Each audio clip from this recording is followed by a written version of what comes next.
তো হ্যালো বন্ধুরা, আজকে আমি এরকম একটা বস্তু দেখামো। বহুত দিন আগে একটা চারা বুনছিলাম বেগুন গাছের। তো আজকে কয় যে দরজর ফল মিঠা। তো আজকে আপনাকে ওই বেগুন গাছের চারাটা বড় হয়েছে, বেগুন ধরছে দেখামো। তো ভালো করে দেখেন বেগুন গাছটা।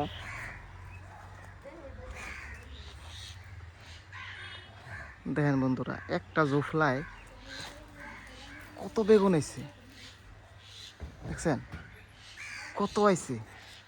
ডুগায় ডুগায় ডুগায় ডুগায় বেগুন হয়েছে। মানে গাছের অবস্থা তো একটা ভালো না, কিন্তু বেগুন দেখছেন, বেগুনের অবস্থা দেখছেন কীরকম বেগুন এসছে। এই জুফলাটাই দেন, একটা জুফলায় কতটি বেগুন এক লগে দেন। এই জুফলায় দেন কতটি এসছে।